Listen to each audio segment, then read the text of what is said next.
अगर आप मुझसे एक वकील जैसे पूछेंगे कि एक वकील का इस पे क्या राय है और ओपिनियन है, तो ये जो पूरा एक्साइज जो बिहार प्रोहिबिशन और एक्साइज एक्ट है, ये बहुत ही एक आर्बिट्री और बहुत ही ड्रैकोनियन कानून है।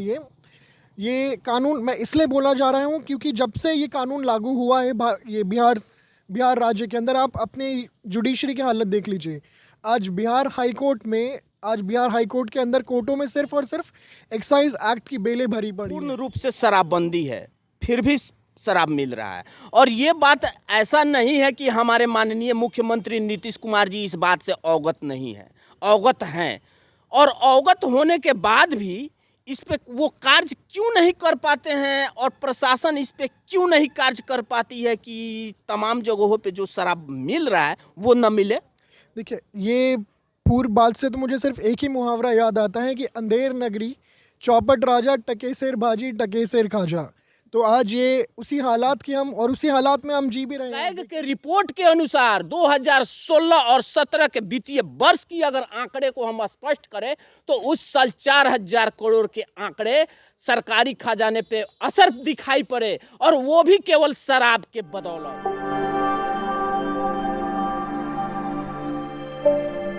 कि क्या माननीय मुख्यमंत्री जी जिस तरीके से पूर्ण रूप से बिहार में शराबबंदी करा है, क्या वो जमीनी स्तर पे सत्य है?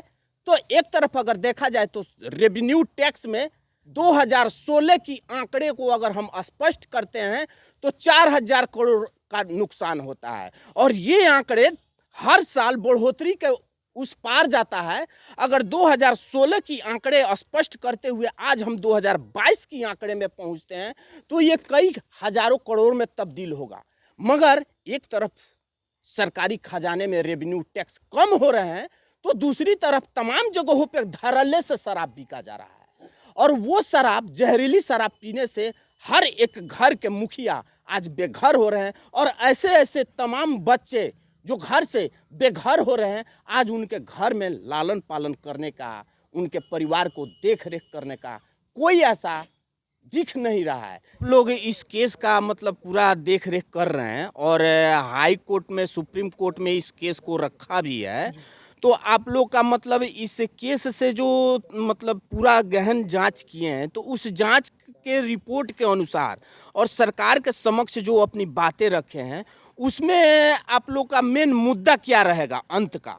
जी, हमारा जो देखिए, जो हमारी जो जनहित याचिका फाइल हुई है, हमारा सबसे मेन मुद्दा यही है कि ऐसी जो त्रासदा हो रही है, ये हर महीने हो रही है। ना सिर्फ बिहार में हो रही है, बट आप उत्तर प्रदेश देखिए, उत्तराखंड देखिए, पंजाब देखिए, ये सारी ऐसी ट्रेजेडीज़ हर जगह हो रही है। और हर महीने कहीं ना कहीं रिपोर्ट में आपको न्यूज़पेपर उठाइए, और आप मीडिया चैनल्स खोलिए, हर जगह हो रही है। तो हमने केंद्र सरकार से और राज्य सरकार दोनों से मांग की है कि इसको एक कानून बनाया जाए। कानून में अब चाहे वो सुप्रीम कोर्ट खुद रूल्स और डायरेक्शंस बनाए, या तो फिर केंद्र सरकार खुद एक डायरेक्शंस बना के सारे। सर, आपको रोकना चाहेंगे एक मिनट के लिए। माननीय मुख्यमंत्री नीतीश कुमार जी जब शराबबंदी करे थे, तो उस वक्त अगर 6 माह के अंदर अगर देखा जाए तो कई ऐसे कानून लगाए और कई ऐसे कानून बनाए, ये ऐसे होगा, ऐसे नहीं होगा, वैसे होगा, 6 माह के अंदर लोगों को बेल नहीं मिलेगा। तो जब जेल भरने लगा तो धीरे धीरे कानून में तब्दीलियां करते आ गए। तो क्या वैसा कानून भविष्य में बन सकता है कि शराबबंदी है तो पूर्ण रूप से शराबबंदी हो, या फिर इस पे विचार किया जा सकता है? देखिए, अगर आप मुझसे एक वकील जैसे पूछेंगे कि एक वकील का इस पे क्या राय है और ओपिनियन है, तो ये जो पूरा एक्साइज जो बिहार प्रोहिबिशन और एक्साइज एक्ट है, ये बहुत ही एक आर्बिट्री और बहुत ही ड्रैकोनियन कानून है। ये कानून मैं इसलिए बोला जा रहा हूँ क्योंकि जब से ये कानून लागू हुआ है ये बिहार राज्य के अंदर, आप अपने जुडिशरी की हालत देख लीजिए। आज बिहार हाई कोर्ट के अंदर कोर्टों में सिर्फ और सिर्फ एक्साइज एक्ट की बेलें भरी पड़ी हैं। दूसरे कोई मामले में सुनवाई हो ही नहीं पा रही। और ये खुद चीफ जस्टिस बिहार के, जो पटना हाई कोर्ट के जो चीफ जस्टिस, वो खुद बोल चुके हैं, टिप्पणी कर चुके हैं कि ये जो कानून लागू किया है, ये कानून पहली बात तो बहुत कोई अच्छा कानून नहीं है, और ना ही इसको अच्छे से लागू किया, ना ही आप इसको अच्छे से लागू कर चुके। ये रही बात आपके chief justice Patna high court की। नाउ अब बात करते हैं चीफ जस्टिस ऑफ इंडिया की। सुप्रीम कोर्ट ने भी इस पे काफ़ी बार तंज कसा है कि आपने ये जो कानून बनाया है, आप इसमें आपने कानून पेपर पे तो बना दिया है, बट हकीकत में ये कानून आप ज़मीनी स्तर पे नहीं है, जमीनी स्तर पर बिल्कुल दिखाई नहीं पड़ रहा है। अच्छा, अंत में सर आपसे एक और सवाल लेंगे कि जिस तरीके से स्थानीय प्रशासन के रहने के बाद भी पूर्ण रूप से शराबबंदी है, फिर भी शराब मिल रहा है, और ये बात ऐसा नहीं है कि हमारे माननीय मुख्यमंत्री नीतीश कुमार जी इस बात से अवगत नहीं है, अवगत हैं, और अवगत होने के बाद भी इस पे वो कार्य क्यों नहीं कर पाते हैं, और प्रशासन इस पे क्यों नहीं कार्य कर पाती है कि तमाम जगहों पे जो शराब मिल रहा है वो न मिले। देखिए, ये पूर्व बात से तो मुझे सिर्फ एक ही मुहावरा याद आता है कि अंधेर नगरी चौपट राजा टके शेर भाजी टके शेर खाजा। तो आज ये उसी हालात की हम, और उसी हालात में हम जी भी रहे हैं, आप देख ही रहे हैं। हम पूरा मुआयना करने के बाद हम इसी नतीजे पे पहुँचे हैं कि शराब खुलेआम मिल रही है, आपको भी पता है, शासन प्रशासन दोनों को भी पता है, और ये तो आप फिर इस पे कार्य क्यों नहीं हो रहा है सर? कार्य अब हमें हमारा ही बनाया गया कानून है, अब हम ही उसमें खड़ेंगे तो अगली बार हम वोट किस मुद्दे पे मांगेंगे।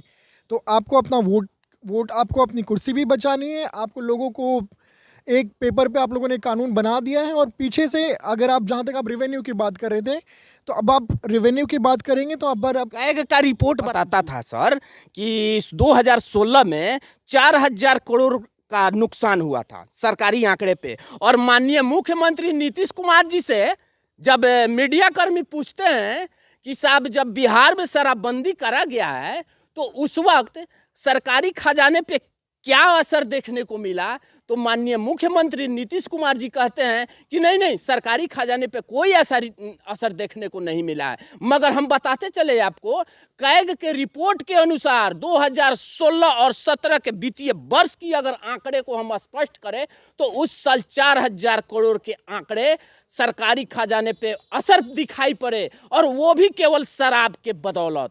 और सर अंत में आप मौजूदा सरकार को और पुलिस प्रशासन को क्या संदेश देना चाहेंगे? जब जागे तभी सवेरा।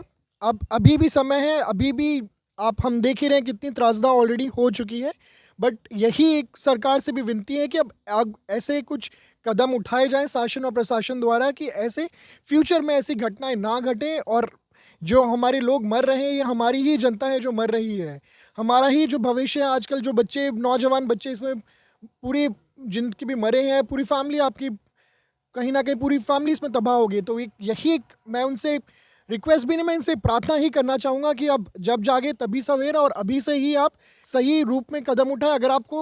अगर आपको एक्ट लागू करना ही है तो उस एक्ट में कुछ संशोधन कीजिए। सुप्रीम कोर्ट ने भी उसमें, हम लोगों ने भी अपनी जो पिटीशन है उसके अंदर कुछ संशोधन किए, हमने कुछ उसमें बातें बताई हैं कि आप क्या कर सकते हैं इस कानून को अच्छे से लागू करने के लिए। अगर नहीं लागू करना है तो इसको हटा दीजिए, और पूर्णतः जो पहले स्टेज था उस पोजीशन में लाके आप खड़ा कीजिए, ताकि इतनी जो डेथ हो रही है वो डेथ ना हो। ये बेहतर है, और कहीं ना कहीं यही होना चाहिए कि माननीय मुख्यमंत्री नीतीश कुमार जी, ये स्पष्ट है और ये बात सही और सटीक साबित होता है।